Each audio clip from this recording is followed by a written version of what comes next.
मुझे नहीं पता कि सना मकबूल डिजर्विंग है क्या नहीं। मैंने सना मकबूल का ज़्यादा कंट्रीब्यूशन मैंने तो नहीं देखा।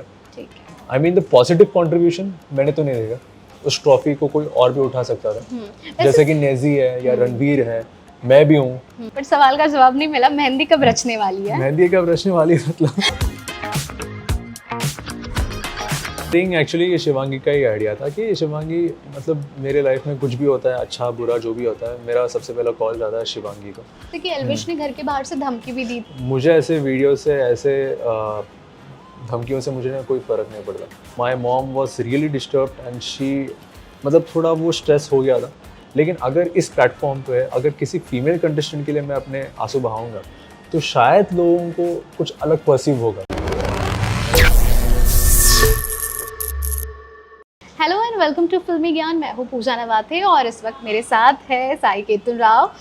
बिग बॉस का फीवर अभी तक उतरा है कि नहीं? ऑफ कोर्स उतर गया यार। जैसे मैंने कदम बाहर रखा बिग बॉस हाउस के बाहर, सबसे पहली नज़र ऊपर गई थी क्योंकि मैंने 40 दिन से ना मैंने आसमान नहीं देखा है। पूरा जो गार्डन एरिया है बिग बॉस हाउस के अंदर पूरा कवर्ड होता है, प्रॉपर वेंटिलेशन भी नहीं होता, एयर वेंटिलेशन। तो आप ना थोड़ा फ्रस्ट्रेट हो जाते हो क्योंकि आप अपने बाहर की दुनिया से आप अपनी मतलब फैमिली को भी मिस करते हो। इनफैक्ट फिनाले के दिन आप जल्दी चले गए थे क्योंकि I remember you telling us कि नहीं यार फैमिली के साथ टाइम स्पेंड करना है। एक्चुअली उस दिन ना एक इंसिडेंट हुआ था। आई नो कई सारे थोड़े रिपोर्टर्स थोड़े नाराज़ हो गए थे। I am really sorry for that. उस दिन क्या हुआ था, मैं फिनाले 2 दिन का शूट हुआ था और फर्स्ट डे काफ़ी लंबा चला। मेरी मॉम 6 महीने के बाद मुंबई आई है and she is about 50 years, she is around 54-55 and she is having BP, diabetes, all the lifestyle diseases.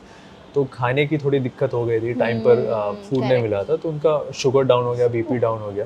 First day ये हुआ था और मुझे बात पता नहीं थी क्योंकि आपको बताया नहीं गया था क्योंकि मम्मी ने मुझे बताया नहीं।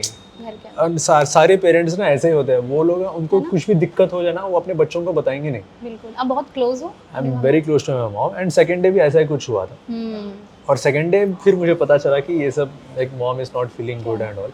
और फिर तभी जो स्टाफ थे, जो प्रेस रिलीज़ वाले स्टाफ थे, उन्होंने मुझे पूछा कि सर प्लीज़ प्रेस रिलीज़ के लिए आ जाइए। तभी मैंने मॉम के सामने पूछा था, शिवांगी भी बाजू में थी। मैंने पूछा कि कितना टाइम लगेगा प्रेस रिलीज़ होने में एंड ऑल। वहाँ पे तो बहुत टाइम लगता है, तो बट यू आर उन्होंने मुझे बताया कि 20-25 मिनट्स लगेगा, फिर आप फ्री हो सकते हो। मैं वहाँ गया, मैंने दिए बहुत सारे इंटरव्यूज़ दिए और देते 2 घंटे कब ख़त्म हो गए मुझे पता भी नहीं चला। और फिर मेरे दिमाग में ना वही चल रहा था कि यार मम्मी की तबीयत ठीक नहीं है और बाहर अभी बिग बॉस हाउस के अंदर मैं गया हूँ, काफ़ी सारा स्ट्रेस हो गया है। मम्मी भी she was crying on stage. जब मैं मम्मी से मिला था she was literally crying. Mummy ने मुझे बहुत टाइटली हग कर दिया था। फिर बाहर आने के बाद शिवांगी ने मुझे बताया कि she is not feeling good.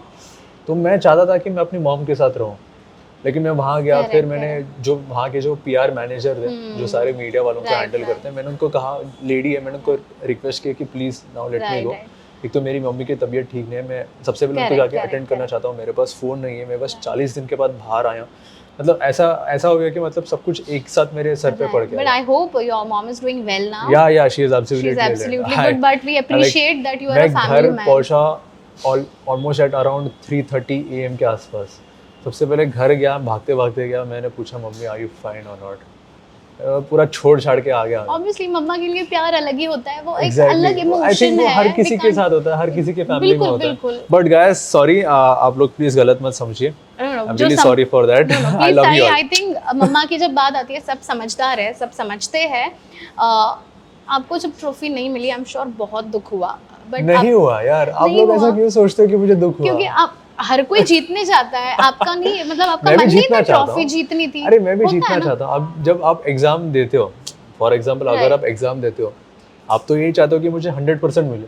लेकिन अगर आपको 80% भी मिला है तो आई एम हैप्पी कि भाई मुझे 80% are you happy with the results? Sana Maqbool winner बने तो आपको लगता है कि डिजर्विंग है? उसके बारे में बात करता हूँ, लेकिन मैं फर्स्ट मेरे बारे में बात करता हूँ कि मैं कभी इस गेम में ना कभी ऐसा सोच कर नहीं गया था कि मैं ऐसा करूँगा, ये प्लानिंग करूँगा, ये प्लॉटिंग करूँगा। एक एक्सपेक्टेशन के साथ नहीं गया कि अगर मैं इसके साथ बैठूंगा तो मेरा वहाँ फैन बेस बढ़ेगा या मेरा अच्छा चर्चा होगा बाहर। मैंने ऐसा कभी सोचा नहीं था कि भाई जाओ अपने हिसाब से खेलो, देख लो। बट आपको लगता है तो I जो was- जेन्युइन पर्सनालिटी आपकी हाँ, हाँ। दिखी, बट कुछ लोगों को फेक भी लगा। वो उनका मानना है, और मुझे लगता है कि ये जो फेकनेस, जो उनका ओपिनियन है ना, I think this is only a certain small section of the public जिनका ये मानना है कि ये फेक है। अगर सच में मैं फेक ही करना चाहता तो मैं शायद आज मेरे हाथ में ट्रॉफी भी होती। अच्छा, तो आप कहना चाहते हैं कि सना मकबूल ने फेक बिहेव किया इसीलिए उनको ट्रॉफी Who मिली? knows, I don't know. But अगर मैं अपने बारे में बोल रहा हूँ, अगर मैं सच में फेक बिहेव करता, सच में मैं फेक झगड़े करता, सच में अपने फेक ओपिनियंस में सामने रखता, तो शायद मेरे हाथ में ट्रॉफी होती। तो सो व्हाट वाज योर सवाल? सेकंड वाला सना क्या? मकबूल डिजर्विंग लगती है कि नहीं? मुझे नहीं पता कि सना मकबूल डिजर्विंग है क्या नहीं। मैंने सना मकबूल का ज़्यादा कंट्रीब्यूशन मैंने तो नहीं देखा। ठीक है। I mean the positive contribution मैंने तो नहीं देखा। सो मैं चाहता हूँ कि सना मकबूल के अलावा उस ट्रॉफी को कोई और भी उठा सकता था, जैसे कि नेजी है या रणवीर है, मैं भी हूँ, पॉलोमी भी है। आपका ना सबसे अच्छा कनेक्शन घर में सना सुल्तान के साथ था। जब वो एविक्ट हुई तब आपने कुछ ऐसा कहा था कि मैं एक लड़की के लिए रोऊंगा तो अच्छा नहीं लगेगा, मतलब आप बाकी टाइम मैंने ऐसा इमोशनल ऐसा दिखे नहीं आप। कहा। द थिंग इज लाइक, उस वक्त ऐसा क्यों लगा आपको कि एक लड़की के लिए आप रोगे? मैं तो सना सुल्तान को बहुत अच्छा दोस्त मानता हूँ। I really feel her, and actually जब मेरे पास मौका था, मैंने सना सुल्तान को बचाया भी है अपने पावर्स खोकर। मैंने उसके लिए सैक्रिफाइस भी बिल्कुल, वो हमने देखा, इसीलिए मैंने Exactly. कहा कि आपका कनेक्शन उनके साथ अच्छा Exactly. था। तो बट वो- अगर एक तो लड़की वो के लिए फेक नहीं रोना, हो सकता। द थिंग इज लाइक, मैं ना आप कॉन्शियस हो गए थे? मैं कॉन्शियस नहीं हो गया था। मैं हर किसी के लिए मैं बात करना चाहता हूँ, हर किसी को मैं अपना मानता हूँ, जो भी मेरे दोस्त हैं उनको मानता हूँ। और उस दिन जब सना सुल्तान एविक्ट हो गई थी, वो तो मतलब वो नॉमिनेट भी नहीं हुई थी। ऐसा नहीं कि वो नॉमिनेट हुई फिर वो एविक्ट हुई, वो ऑन द स्पॉट एविक्ट हुई उस एक्टिविटी की वजह से। एक फिजिकल एक्टिविटी थी उसके वजह से। तो फिर कोई भी मतलब सना सुल्तान अंदर गई, अंदर रूम के अंदर गई अपने फोटोज कलेक्ट करने के लिए, अपने मॉम डैड के फोटोज। मैं अकेला अंदर गया उससे बात करने के लिए। इनफैक्ट कोई भी नहीं गया, जो भी उसको दोस्त मानते हैं वो भी नहीं गया, मैं अकेला अंदर गया। एटलीस्ट मैं चाहता था कि मेरे साथ नेजी तो है, क्योंकि वो मैं तो उसके सामने ही गया हूँ। मैंने उससे बात करने की कोशिश की। सना यू वो इमोशनल, बट वो हाँ। मे बी टीयर्स में और नहीं बयां फिर करना था। नेजी ने मुझे आगे सॉरी, आई एम पूछा, कटिंग यू, मेरे पास टाइम बहुत नो कम है। Let's talk. तो नेजी ने आगे पूछा कि भाई तू इमोशनल क्यों नहीं हुआ। मैं नेजी को मैंने नेजी को पूछना चाहता हूँ कि तू इमोशनल क्यों नहीं हुआ। हाँ। अगर मैं नहीं हुआ तो तू क्यों नहीं हुआ। And the second is thing like, मैंने नेजी को ये बताया कि देख, वो एक फीमेल कंटेस्टेंट है, वो मेरी बहुत अच्छी दोस्त है, लेकिन अगर इस प्लेटफॉर्म पे अगर किसी फीमेल कंटेस्टेंट के लिए मैं अपने आंसू बहाऊंगा तो शायद लोगों को कुछ अलग पर्सीव होगा। उनको लगेगा कि शायद सना सुल्तान और साई केतन राव के बीच में कुछ है, दोस्ती से बढ़कर कुछ है, जबकि ऐसा कुछ है ही यू नहीं। Wanted to avoid. So that's the thing. लेकिन I really wish Sana Sultan all the best, and she is I think wonderful lady, and she is extremely talented. वो ऑन द स्पॉट नेजी के जैसे शायरी बनाती है और ढेर सारे पीजेस भी मारती है, आला आला बोलते रहती है। अच्छी दोस्त है, काफी चिल बड़ी है। Okay, we have few comments for you. What the comments? So पहला कमेंट है, आप इंसान अच्छे हो, बस गलत लोगों के साथ आप मिल गए, अरमान से थोड़ा दूर ही रहो। आपको लगता है अरमान के लिए सॉफ्ट कॉर्नर्स ज्यादा था? और ऐसा नहीं है यार, मेरे जो भी दोस्त है, जैसे कि आपने कहा सना सुल्तान के साथ मेरी अच्छी बनी, तो मैं अरमान को भी इक्वल मानता हूँ। सना सुल्तान, रणवीर, दीपक चौरसिया, वो एक जो छवि बन गई थी। अरे ये लोगों का एक ओपिनियन है। अभी देखो, और उनको जैसे टारगेट किया। द थिंग इज लाइक, देखो अभी पहले मैं वर्कआउट कर रहा हूँ, फर्स्ट डे से मैं वर्कआउट करता हूँ, मेरे साथ नीरज आता था, तो नीरज के साथ अच्छी बॉन्ड हुई थी, क्योंकि सुबह सुबह इंसान, मैं तो उठ के मैं फिटनेस करूंगा, तो नीरज तो 3 या 4 दिन में चला गया। फिर उसके बाद अरमान आया, तो अरमान मेरे साथ जिम में ज़्यादा दिखने लगा, तो लोगों को ये लगने लगा कि मैं अरमान का मतलब उसके ओपिनियन में मैं ज़्यादा हाँ पे हाँ मिलाता हूँ, लेकिन ऐसा नहीं है। ऐसा हाँ पे हाँ नहीं है, क्योंकि यार करेक्ट, मैं अगर ऐसा ही है तो मैं तो पूछना चाहूँगा कि यार तुम जो दोस्ती निभा रहे हो पहले दिन से, जो विच आई फेल्ट, मैंने इसके ऊपर काफ़ी मैंने पूछा भी था लवकेश और विशाल को। मैंने लवकेश और विशाल को भी पूछा था कि तुम आते ही पहले दिन से तुमने ये दोस्ती कैसे की। मेरी दोस्ती तो भाई मेरे 2 हफ्ते के बाद मेरी धीरे धीरे शुरू हुई है। ये तब शुरू हुई है जब मैं लोगों को जानने लगा, उनकी कहानी के बारे में जानने लगा, उन्होंने लाइफ में क्या किया है क्या नहीं किया है, उनकी थोड़ी पर्सनल लाइफ के बारे में मैं जानने लगा, तो ऐसा हुआ था। Okay, so next comment is, भाई कटारिया बाहर आया है, फाइट कर ले उससे। जो भी आपको बात लगता है है, जो भी अग्रेशन हुआ था उस मोमेंट पे, उस पॉइंट पे जो अब्यूज हुआ था, उसके बाद मुनावर भी घर के अंदर आए थे, उन्होंने टिप्पणी दी, एल्विश ने भी धमकी दी आपको घर के बाहर से, उसके बारे में क्या कहेंगे?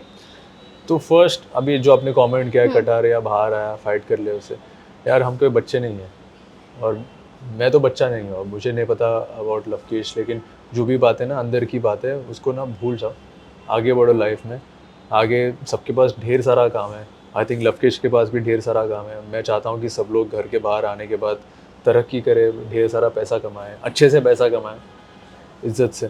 तो दोस्ती का हाथ बढ़ाना चाहोगे? दोस्ती का हाथ मतलब मैंने तो स्टार्टिंग में मतलब लास्ट में मैंने बोल दिया था कि यार चल तू अच्छा इंसान है, क्या बात है। हाँ अच्छा है। I think we both are on the mutual terms. I think मैं सारे कंटेस्टेंट्स को मैं मिलना चाहूँगा बिल्कुल, जब अगर मौका मिले तो। And the last comment is bestie को वाइफ कब बना रहे हो भाई, both have rings and necklace. उसके पहले आपने कमेंट कुछ रीड किया था, वो क्या था? भाई कटारिया बाहर है, नहीं फाइट एल्विश कर के बारे में कुछ आपने नहीं, बोला? वो मैंने पूछा था आपसे कि एल्विश ने घर के बाहर से धमकी भी दी थी तो जब अब्यूज हुआ था। सी टू बी ऑनेस्ट वो धमकी का वीडियो मैंने देखा था। सच कहूँ तो मुझे ऐसे वीडियो से ऐसे धमकियों से मुझे ना कोई फ़र्क नहीं पड़ता, लेकिन कहीं ना कहीं मेरी मॉम काफ़ी डिस्टर्ब हुई थी, क्योंकि हर किसी का पेरेंट मतलब अपने बच्चों के बारे में सोचता है। तो my mom was really disturbed and she मतलब थोड़ा वो स्ट्रेस हो गया था। वो भी एक चीज़ था कि मतलब she was not feeling good. तो काफ़ी कुछ सोचते हैं आपके पेरेंट्स ना, आप अपने बच्चों के बारे में बहुत सोचते हैं, अच्छा बहुत सोचते हैं, बहुत डीपली सोचते हैं, जो आपके पेरेंट्स आपको बताते नहीं हैं। तो मेरी मॉम कहीं ना कहीं बहुत डिस्टर्ब हुई थी उसके वजह से, लेकिन but I am very strong man. Shivangi also stood for you. Yeah, Shivangi is also very strong. She is supportive and mehndi है रचने वाली के फैन भी आप दोनों को काफी पसंद करते हो। 3-4 साल से मतलब हमारी दोस्ती मतलब।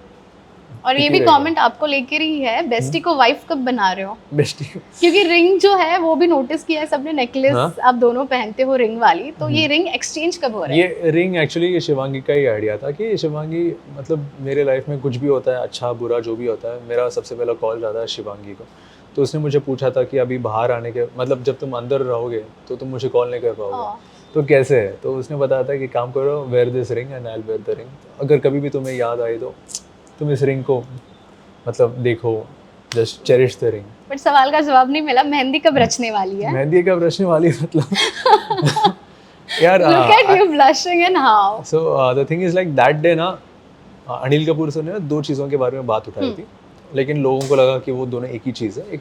एक है शिवांगी जो मेरी बेस्ट फ्रेंड है उसके बारे में, और एक है शादी के बारे में। तो मैंने शादी के लिए हाँ गई थी, और मेरी शादी कब होगी, किसके साथ होगी, ये मुझे पता नहीं, लेकिन जब भी होगी मैं आप सब लोगों को बताऊंगा। मेहंदी जरूर रचेगी, शायद पार्ट 2 हो, आएगा जल्दी, नेवर नो, पता नहीं। और रही बात मेहंदी रचने वाली सेकंड सीजन की, है तो मेरे हाथों में नहीं है, ये मेकर्स और चैनल्स के हाथ में है। बिल्कुल। And lastly I want to ask you कि अरमान मलिक को क्या हैशटैग देना चाहेंगे आप? I don't have any hashtags for anyone. Anyone. I don't have any hashtags. खत्म हो गया यार, मैं बिग बॉस के वो जोन से बाहर आ गया हूँ। अभी क्या है नेक्स्ट? अभी है काफ़ी सारी चीज़ें, मैं जैसे वक्त आएगा मैं बताऊंगा। बिल्कुल, and we are waiting, your fans are eagerly waiting, and आपके फैंस को आप बहुत ज़्यादा पसंद आए बिग बॉस के घर में। चाहे ट्रॉफी मिली ना मिली हो, लेकिन आपके फैंस का दिल आपने ज़रूर जीता है। और जो फैमिली मैन होता है, जो अपनी मम्मी का केयर करते हैं, वो तो किसको पसंद नहीं आएंगे बताओ। Thank you so much. Thank you so much Sai for talking to Filmi Gyaan. All the best. Thank you. Thank you.